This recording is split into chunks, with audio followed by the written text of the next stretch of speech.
उन्होंने अपनी बेटी मस्तानी का विवाह भी बाजीराव के साथ करवा दिया।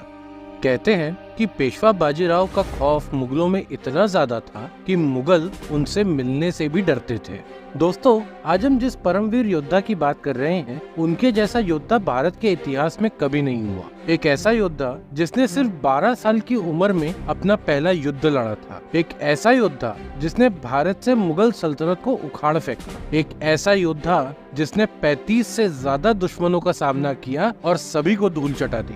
एक ऐसा योद्धा जो अपने युद्ध कौशल और वैदिक ज्ञान के चलते महज 20 साल की उम्र में मराठा साम्राज्य का पेशवा बन गया। नमस्कार, मैं हूं द हिस्टोरिकल स्टोरी टेलर और आइए जानते हैं परम प्रतापी परमवीर पेशवा बाजीराव बल्लार के अनसुने इतिहास के बारे में। दोस्तों, बाजीराव का जन्म 18 अगस्त 1700 में नासिक के पास सिंगर में भट्ट परिवार में हुआ था। उनके पिता बालाजी विश्वनाथ छत्रपति शाहू महाराज के पेशवा थे और उनकी मां का नाम राधाबाई बर्वे था। एक ब्राह्मण परिवार में पैदा होने के कारण उनकी शिक्षा में पढ़ना, लिखना और संस्कृत सीखना शामिल था। हालांकि वे अपनी किताबों तक ही सीमित नहीं रहे। बाजीराव ने कम उम्र में ही सेना के प्रति अपना जुनून प्रदर्शित कर दिया था और अक्सर अपने पिता के साथ सैन्य अभियानों पर जाते थे। आगे चलते हुए 11 मार्च 1720 को बाजीराव की शादी काशीबाई से हुई, जो महाजी कृष्ण जोशी और भवानी बाई की बेटी थी। बाजीराव और काशीबाई के कुल मिलाकर 4 बच्चे थे। पहले बालाजी बाजीराव,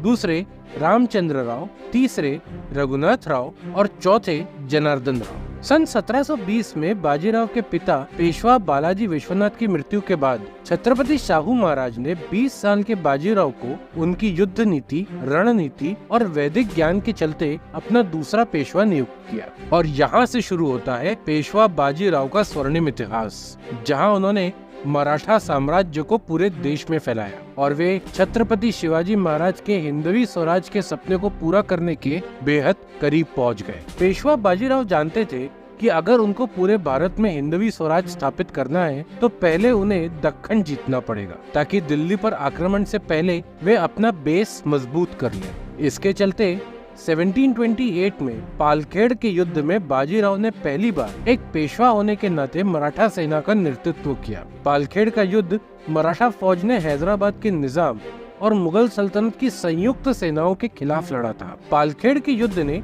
पेशवा बाजीराव के सैन्य कौशल को प्रदर्शित किया। उनके नेतृत्व में मराठा फौज ने एक नवीन रणनीति का इस्तेमाल किया, जिसके परिणाम स्वरूप मराठों ने एक बड़ी जीत हासिल की, जिसने मराठा साम्राज्य को दक्षिण में बहुत ज्यादा शक्तिशाली बना दिया। और ऐसा नहीं था कि पेशवा बाजीराव से निजाम और मुगलों के खिलाफ युद्ध कर रहे थे। इन दोनों के अलावा उनको दूसरी विदेशी ताकतों से भी जूझना था। 1730 में पेशवा बाजीराव ने सिद्धियों के खिलाफ एक महत्वपूर्ण अभियान में अपनी सेना का नेतृत्व किया था। सिद्धि, जो एक अफ्रीकी मूल का समुदाय था जिसने खुद को भारत के पश्चिमी तट पर स्थापित किया था। सिद्धि अपनी मजबूत किलेबंदी और सैन्य ताकत के लिए जाने जाते थे और उन्होंने मराठा क्षेत्रीय महत्वाकांक्षाओं के लिए एक चुनौती खड़ी की थी। इस अभियान का निर्णायक युद्ध वडगांव में हुआ, जहां मराठों और सिद्धियों के बीच एक भयावह युद्ध हुआ, जिसमें पेशवा बाजीराव के निपुण सैन्य कौशल के चलते मराठा फौज की जीत हुई और इसी के साथ मराठाओं ने भारत के पश्चिमी घाट पर अपना प्रभाव बढ़ा लिया। इसके बाद पेशवा बाजीराव ने अपना रुख मालवा की ओर किया, जो आज का हमारा सेंट्रल इंडिया है।